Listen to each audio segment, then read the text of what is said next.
तो दोस्तों चलते हैं हम लोग कहाँ पर, जो स्नैपशॉट्स हैं, कुछ एनालिसिस हैं। और देखिए, अगर आपको आप जो KRBL है उसके ऊपर ये समझना है कि आखिर जो इतनी भयंकर गिरावट है, और अगर आप इसके रिजल्ट देखेंगे उसी में आपको कुछ चीज़ समझ में आएंगी कि ये बढ़ क्यों नहीं रहा है। ठीक है, हाँ, मार्केट शेयर देख लें, बिजनेस प्लस एक्सपेंशन प्लस कुछ आप कह सकते हैं कंपनी जो एक्सपोर्ट रिलेटेड काम कर रही है, वो पढ़ने में बहुत अच्छी लग रही हैं चीज़ें। लेकिन जो मेन इशू है आपको इस वीडियो में देखने को मिलेगा। देखिए, थोड़ा सा लंबा हो सकता है वीडियो, बट अगर आप सीरियस हैं समझने के लिए कि भाई ऐसी क्या प्रॉब्लम्स हो गई हैं, ऐसे क्या इश्यूज हो गए हैं KRBL में कि इतनी भयंकर गिरावट, ऊपरी स्तरों से इतनी ज़्यादा गिरावट आपको देखने को मिल रही है, तो मैं आपसे यही कहूँगा वीडियो को पूरा ज़रूर देखिएगा दोस्तों। ठीक है, और एक चीज़ आपसे और बात करनी है दोस्तों कि भाई जैसा कि आपको स्क्रीन में दिख रहा होगा कि जो हमारे व्यूअर्स देखते हैं उसमें 80% से भी ज़्यादा के परसेंट से ज़्यादा के जो लोग हैं वो सब्सक्राइब नहीं किए हुए हैं। प्लीज़ चैनल को सब्सक्राइब ज़रूर कीजिए। आप ऐसा करते हैं दोस्तों, बहुत मोटिवेशन मिलती है, क्योंकि होता ही है दोस्तों, इस प्रकार के वीडियोस बनाने में बहुत समय लगता है और मैं अकेले ही सब काम करता हूँ। सो प्लीज़ सब्सक्राइब करके आप मोटिवेट ज़रूर कर सकते हैं, तो चैनल को सब्सक्राइब ज़रूर कीजिएगा। तो अब चलते हैं नंबर्स की तरफ, और देखिए यहाँ पे जो ये दिख रहा है आपको, ये इन्वेस्टर प्रेजेंटेशन जो था KRBL का वहीं से आया है। ठीक है, सबसे पहले देखिए, बासमती एक्सपोर्टर हैं ये लीडिंग 90 से भी ज़्यादा कंट्रीज़ में, और मैं आपको बता दूं बासमती की जो सेल है उसमें लगातार बार बार प्रेशर आ रहा है, और कोई भी बहुत पॉजिटिव, कोई भी बहुत ज़्यादा एंथुजियास्टिक खबर नहीं आ रही है। अगर आप पिछले कुछ आर्टिकल्स में जाएंगे, पिछले 2-4 दिनों में जो आर्टिकल आए हैं उसमें आपको साफ देखने को मिलेगा कि जो एक्सपोर्ट है बासमती राइस का वो किस प्रकार से कम होता चला जा रहा है। कम जब मैं ये कह रहा हूँ दोस्तों, तो कुछ रिस्ट्रिक्शंस हो सकती हैं, कुछ डिमांड में कमी आ सकती है, और यही कारण है जो बासमती रिलेटेड जो राइस एक्सपोर्ट रिलेटेड स्टॉक्स हैं उसमें आपको कमी देखने को मिल रही है। KRBL तो है ही, मिष्ठान फूड में भी अगर आप देखोगे तो उसमें बहुत ज़्यादा कमजोरी आपको देखने को मिल रही है, और रीज़न यही है दोस्तों। ठीक है, अब आप देखिए जो फाइनेंशियल 24 में था, टोटल आउटकम कितना आया है 5482 करोड़। फाइनेंशियल 24 का EBITDA कितना था 16.4% का। पैट प्रॉफिट आफ्टर टैक्स कितना था, तो वो 10.9% का था। ठीक है, अब देखिए जनरल ट्रेड में जो मार्केट शेयर है ना वो हाईएस्ट है, कितना 36.9%। मॉडर्न ट्रेड में जो मार्केट शेयर है वो 55.4% का है। ठीक है, अब जो हाउस होल्ड रीच है 10 मिलियन से ज़्यादा। ठीक है, और अब आप देखें, अब देखिए जब मैं कुछ वर्ड को यूज़ करूँ ना, तो अगर आपको लगता है इस वर्ड का यूज़ नहीं समझ में आया है तो आप कमेंट बॉक्स में पूछ लिया कीजिए, क्योंकि क्या एक एक चीज़ को अगर एक्सप्लेन करने लगूंगा वीडियो बहुत लंबी हो जाती है। तो अगर कोई ऐसा टर्म, ऐसी कोई चीज़ आपको समझ में नहीं आती, कमेंट बॉक्स में मुझे बता दिया कीजिए, मैं उसी में पर्सनल रिप्लाई कर दिया करूँगा। ठीक है, अब देखिए 28 मार्च 2024 तक 6348 करोड़ का कंपनी का मार्केट कैप है। ठीक है, तो यहाँ पर आपको ये देखने को मिल रहा है। अब अगर हम आगे बढ़ें, 1 मिनट, आप देखें यहाँ पे कि भाई आपकी स्ट्रेंथ क्या है, तो देखिए brand strength, India Gate basmati rice. अब ये अगर आपको नहीं पता इंडिया गेट बासमती राइस क्या है, तो आप या तो चावल नहीं खाते हैं या आप ज़्यादा जनरल स्टोर नहीं जाते हैं, क्योंकि दोनों में से एक भी काम आप करते होंगे तो आपको इंडिया गेट का ब्रांड तो एटलीस्ट पता ही होगा। ठीक है, along with 14 brand cater to consumer. ठीक है, होटल, रेस्टोरेंट और कैफ़े। ठीक है, सेगमेंट अक्रॉस द ग्लोब, और KRBL जो है ना मार्केट लीडर है दोस्तों ब्रांडेड बासमती राइस में। और जब जो आपका सबसे बड़ा डोमिनेटिंग एरिया है उसी बिजनेस में एक प्रेशर का दौर चल रहा है, तो आप मुझे बताइए कैसे स्टॉक एक बहुत बड़ा रनअप दिखाएगा। डिस्ट्रीब्यूशन सप्लाई चेन, 8 से ज़्यादा डिस्ट्रीब्यूटर इंडिया में, 90 से ज़्यादा देशों में एक्सपोर्ट होती है। इंटीग्रेटेड बिजनेस मॉडल देखेंगे, वर्ल्ड लार्जेस्ट और इंडिया का पहला फुल्ली इंटीग्रेटेड राइस मिल है दोस्तों। 1 मिलियन से भी ज़्यादा स्टोरेज कैपेसिटी, टन से भी ज़्यादा स्टोरेज कैपेसिटी है। In house research and development है, और इंडिया का लार्जेस्ट कॉन्टैक्ट फार्मिंग नेटवर्क है, फार्मर से डायरेक्ट माल आ रहा है। Financial strength, flexibility invest for growth and minimal reliance on external debt. Company खुद ही इतनी सक्षम है कि ग्रोथ में इन्वेस्ट कर सकती है और एक्सटर्नल डेट में इतनी ज़्यादा इशू नहीं है। और देखिए यही एक बड़ा इशू आ रहा है, जो कंपनी जो री इन्वेस्ट कर रही है ना, वो उस प्रकार से आप कह सकते हैं रिटर्न नहीं दे पा रहा है जिसका कंपनी को उम्मीद थी, और इस मैटर में मैं थोड़ी देर में आपके पास आऊँगा। और ये जो ROC है ना कंपनी का, यही एक बड़ा आप कह सकते हैं कंसर्न कंपनी के लिए निकल के आ रहा है। अब देखिए स्ट्रैटेजिक लोकेटेड फैसिलिटीज़ है, मैन्युफैक्चरिंग और procurement facility situated close proximity to the basmati growing region. जो भी बासमती ग्रोइंग रीजन है उनके तमाम क्लोज प्रॉक्सिमिटी में आपको ये दिखेगा। सोनीपत हरियाणा, धुरी पंजाब, अंजर गुजरात, आप देखें जीबी नगर उत्तर प्रदेश। तो यहाँ देखिए कॉन्सेंट्रेटेड एरिया, और यहीं पे आप देखें गुजरात के साथ साथ इनका काफ़ी अच्छा कॉन्सेंट्रेशन है। अब आगे बढ़ते हैं यहाँ पे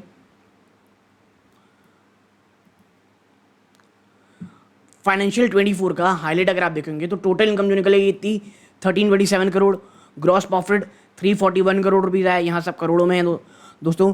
एबिटा 187 करोड़, जो पैट निकल के आता है प्रॉफिट आफ्टर टैक्स वो 114 crore, cash and bank balance 89 crore, net boring कितनी है आपकी 371 करोड़, नेटवर्थ कितना है 4858 crore rupees.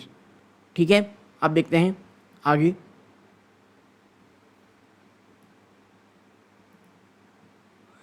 Revenue performance overview है कि भाई एक्सपोर्ट से इनको कितना आ रहा है, ये एक्सपोर्ट है, ये डोमेस्टिक से बिजनेस है, और ये पावर से दोस्तों, ये बहुत नेग्लिजिबल है अभी। और ये क्वार्टर ऑफ फाइनेंशियल 24 का, यानी इस साल आप देखेंगे तो ये रहा आपका एक्सपोर्ट, ये रहा डोमेस्टिक। आप देखेंगे तो आपके एक्सपोर्ट्स में आप देखें तो कमी आई है, और मैं यही कह रहा हूँ कि एक्सपोर्ट में प्रेशर लगातार बना हुआ है, और एक्सपोर्ट से आपको मार्जिन बहुत अच्छी मिलती है। और आप देखें यहाँ से तो आपका डोमेस्टिक बिजनेस तो अच्छा ही कर रहा है, और यही एक चीज़ लगातार और बार बार मैं समझाने की कोशिश कर रहा हूँ कि जो एक्सपोर्ट है वो बड़ा प्रेशर प्रोड्यूस कर रहा है। हम इसको अच्छे से किसी एक्सप्लेन करेंगे। अब आप देखें तो मार्केट लीडरशिप कंटिन्यू है, यहाँ पे यही कहा जा रहा है, और ट्रेंड इन डोमेस्टिक बिजनेस आपको कमी जंप देखने को मिल रहा है। फाइनेंशियल 24 की जो सेल्स है वो 18% ईयर ऑन ईयर बेस पे बढ़ी है, यानी सेल्स में आपको बढ़ोतरी देखने को मिल रही है। वॉल्यूम ग्रोथ बहुत अच्छा है कंज्यूमर और फैमिली पैकेट दोनों का। तो देखिए कमी यहाँ नहीं है, कमी कहाँ पर है दोस्तों, कमी आ रही है आपके एक्सपोर्ट में। और इसके साथ ही उन्होंने बहुत अच्छी बात कही है, growth primarily fuelled by increase in a branded basmati sale along with a 53% surge in non basmati sale. देखिए premium basmati plus non basmati, premium basmati की बात हो रही है यहाँ पे, प्रीमियम बासमती और जो नॉन बासमती सेल है उसने काफ़ी हेल्प की है कंपनी के ग्रोथ में। आगे बढ़ते हैं, ये देखिए ये जो आपको ना ये इस बार क्वार्टर नंबर जो है उसकी थोड़ी झलक है, और इसमें मैं आपको क्या समझाना चाह रहा हूँ आप यहाँ पे देखें। ये आता है जून 2022, 1228 करोड़ रुपीज़ का सेल्स होता है, और उसके बाद एक स्टैग्नेशन आपको दिख रहा है 1 2 3 4 5 6 7, पिछले 7 क्वार्टर में आपने कोई बहुत बड़ा जंप ही नहीं दिखाया। आप देखें जो सबसे बड़ा जंप आया 200-300 करोड़ रुपए का आया है सर, उसके बाद से तो आप कभी कभी नीचे ही आए हैं, एक स्टैग्नेशन है। और यही स्टैग्नेशन मैं कह रहा हूँ इस कंपनी के लिए एक परेशानी का सबब बनी हुई है।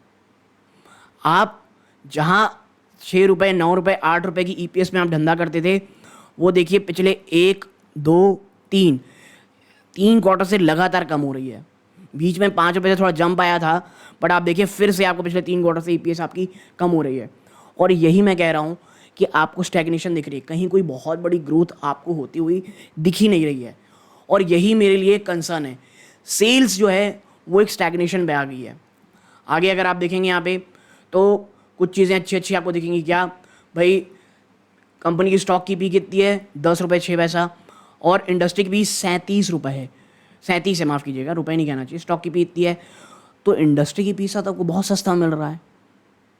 आपकी ROE आप देखें, ROC ROE कोई बहुत अच्छी, खासकर की ROE आप देखेंगे तो वो आपको कम देखने को मिल रही है। डेट टू इक्विटी न के बराबर है। आप यहाँ पे ऑपरेटिंग प्रॉफिट मार्जिन 14.9%, ऑलमोस्ट 15% की ऑपरेटिंग प्रॉफिट मार्जिन है, लेकिन ये दो चीज़ है ना यही नहीं बढ़ रही है, और 52 वीक लो के ही आसपास आप यहाँ पर ट्रेड कर रहे हो, और यही एक बड़ा कंसर्न है।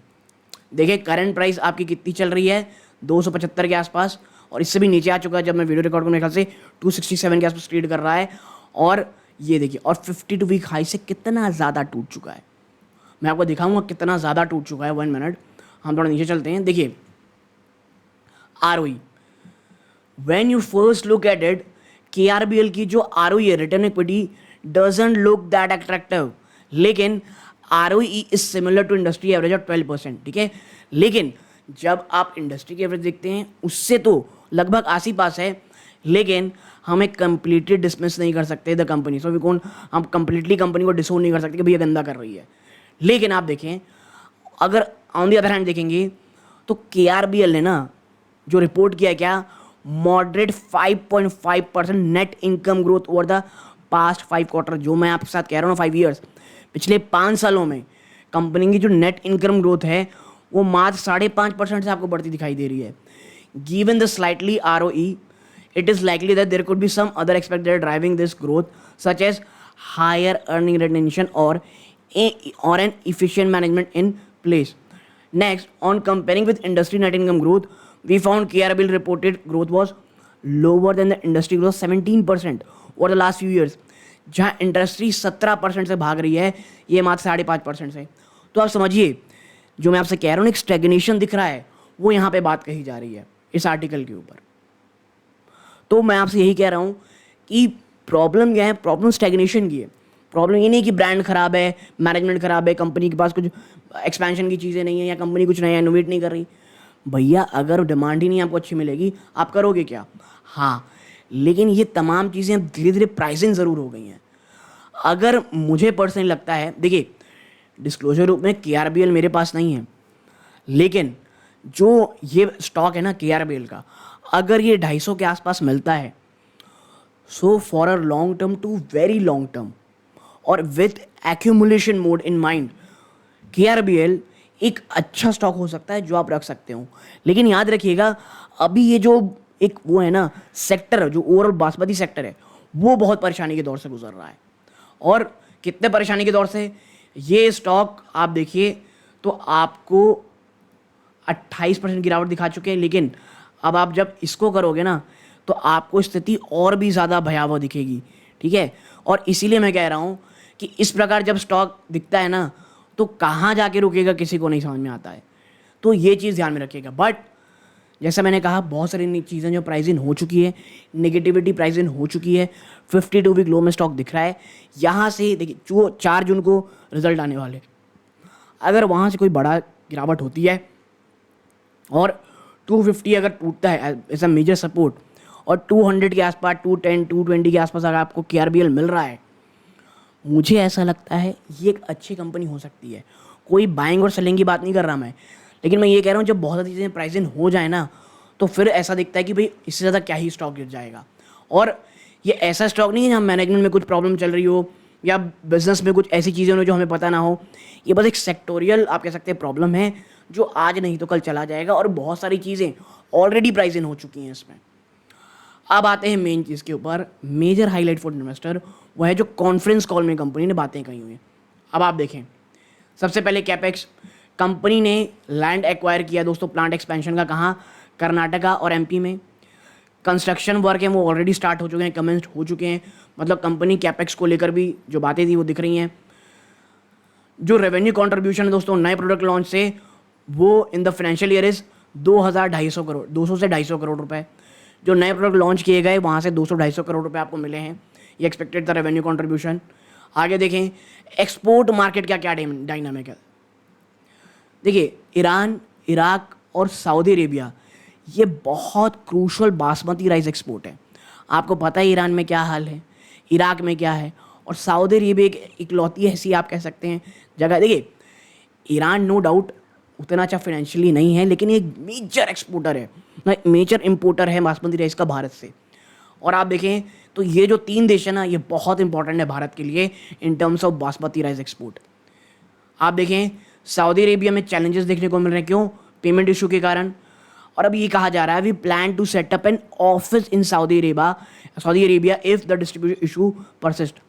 कंपनी कह रही है अगर हमको ऐसा लगेगा कि जो पेमेंट इशू लगातार बढ़ रहे हैं सऊदी अरेबिया के साथ, तो हम वहाँ अपना एक ऑफिस तक खोल लेंगे। तो ये समझिए जो आपके 3 मेजर हैं, वहाँ पे जो सबसे बड़ा जो सऊदी अरेबिया है, वहाँ पर भी आपको मेजर इशू देखने को मिल रहा है। अब डिस्ट्रीब्यूशन डायनामिक कैसा है? डोमेस्टिक मार्केट को आप देखोगे तो जो डिस्ट्रीब्यूटर्स हैं वो मोस्टली जो है एडवांस पेमेंट करते हैं। जी हाँ, मोस्टली एडवांस पेमेंट होती है। क्रेडिट एक्सपोजर जो है ना उसका डिस्ट्रीब्यूशन का इंडिया में वो काफ़ी लिमिटेड है। तो ये एक काफ़ी अच्छी चीज़ होती है बासमती राइस के एक्सपोर्टर की। आप देखें 75 से 80% जो बिज़नेस है वो जनरल ट्रेड से आता है, जो मैंने आपको बताया जीटी, और जो 20 से 25% है वो मॉडर्न ट्रेड से आता है और ई कॉमर्स। जी हाँ, बासमती राइस की सेलिंग में ना ई कॉम एक मेजर आप कह सकते हैं कंट्रीब्यूटर रहा है। जो डिस्ट्रीब्यूशन नेटवर्क है दोस्तों वो बहुत ज़्यादा वेरी करता है बेस्ड ऑन जो आपका मार्केट रिक्वायरमेंट है और जो प्रोडक्ट पेनिट्रेशन है एक्सपोर्ट मार्केट में। और ये आप कह सकते हैं कॉमन सेंस की बात है भाई, जैसा जो प्रोडक्ट रहेगा वहीं वैसी बात होगी। ई कॉमर्स ग्रोथ कैसा है? ई कॉमर्स का जो बिजनेस आप कह सकते हैं ग्रोथ है वह आप पाएंगे क्वाड्रिपल्ड हो गया है पिछले 3 सालों में और 200 करोड़ रुपए की रेवेन्यू जनरेट करने वाला है। यानी एक अच्छी खासी जंप आपको यहाँ देखने को मिल रही है। और फोरकास्ट ये कहा जा रहा है कि जो ग्रोथ रेट है वो 33.5% से होगी करंट ईयर में। तो आप समझिए कि जो ई कॉमर्स बिजनेस है वो बहुत शानदार होता दिखाई दे रहा है। आगे है जो मार्जिन्स हैं वो काफ़ी बेटर हैं दोस्तों जनरल ट्रेड के मुकाबले। क्यों? कि भाई आप डायरेक्ट सर्व कर रहे हो चैनल में, लेकिन ये बहुत हैवी इन्वेस्टमेंट मांगते हैं प्रोफेशनल एडवर्टीजमेंट के लिए। बट ये जो प्रमोशन एडवर्टीजमेंट ये चला जाएगा। जब एक समय आएगा, एक फेज़ आएगा जब ये खत्म हो जाएगा, लोगों के दिमाग में चीज़ें आ जाएंगी, फिर धीरे धीरे यहाँ पे आपको कमी देखने को मिलेगी और उसके बाद जो मार्जिन है वो और भी स्ट्रांग होगा। यूएस मार्केट शेयर का क्या हाल चाल है? तो देखिए 6% जो मार्केट शेयर है वो पिछले 5 सालों से लगातार मेंटेन है। यानी एक स्टैग्नेशन आपको यूएस मार्केट में देखने को मिल रही है। फ्यूचर प्लान क्या है भाई कंपनी का? ऑप्टिमिस्टिक है कंपनी, लगातार जो एक्सपोर्ट बिजनेस ग्रोथ दिख रहा है, लेकिन जो डोमेस्टिक ग्रोथ है उसकी ट्रेजेक्टरी को भी कंपनी मेंटेन करने की बात कह रही है। और देखिए मुझे ऐसा लगता है सऊदी अरेबिया और ईरान ये दो जो कंट्रीब्यूटर है ना एक्सपोर्टर के, वहाँ से कुछ अच्छी चीज़ें होती हैं तो लॉन्ग टर्म में काफ़ी अच्छा फ़ायदा हो सकता है। कंपनी लगातार फोकस करी दोस्तों on diversifying to reduce dependence on key market. अब भैया जो ये 3 ही देश है जो बहुत ज़्यादा एक्सपोर्ट करते हैं, कंपनी अब धीरे धीरे अन्य जगहों में भी जाने की बात कह रही है जहाँ पर हमको जो आप कह सकते हैं डिपेंडेंस है वो कम हो जाए। कंपनी ये भी प्लान कर रही है एक हेल्दी ईडेबल ऑयल के प्रोडक्ट लॉन्च करने में जो एक हाई ग्रॉस मार्जिन प्रोफाइल है। यहाँ एडिबल ऑयल की बात नहीं दोस्तों, हेल्दी ईडेबल ऑयल। और आपको पता होगा आजकल हेल्दी ईडेबल ऑयल कितना इंपॉर्टेंट है, लेकिन अभी सिर्फ प्लान किया जा रहा है। किस तरह पैन आउट होगा, किस तरह यूज़ किया जाएगा और सक्सेसफुल कितना होगा, ये फ्यूचर में हमको देखना मिलेगा, अभी नहीं। अब आप देखें कंपनी कंसिडर कर रही है सऊदी अरेबिया में डिस्ट्रीब्यूशन नेटवर्क करने का, जो हम पहले कर चुके हैं, अगर ये लगातार डिस्ट्रीब्यूशन का जो इशू है ये परसिस्ट होता है। ठीक, तो भाई देखिए ओवरऑल जो बातें थी, जो भी चीज़ें टच करनी थी, क्या इश्यूज़ हैं, कैसे प्रॉब्लम्स हैं, वो हमने ऑलरेडी टच कर चुके हैं। मेरा बस ये कहना है कि जो एक्सपोर्ट बिजनेस है ना, क्योंकि डोमेस्टिक बिजनेस अच्छा काम कर रहा है, ये एक्सपोर्ट बिजनेस जो मैक्रो इश्यूज लगातार जारी हैं वहाँ से कुछ रिजॉल्व होते हैं और जो मेजर आप कह सकते हैं देश हैं वहाँ से चीज़ें अच्छी होती हैं, तो लॉन्ग टर्म में आपको अच्छा ही होता हुआ दिखाई देगा। आपकी क्या पर्सनल राय है, आपको क्या कहना है, कमेंट बॉक्स में बताइएगा। यहाँ तक जुड़े रहे बहुत बहुत धन्यवाद। ये सूर्यकांत है, जय हिंद दोस्तों।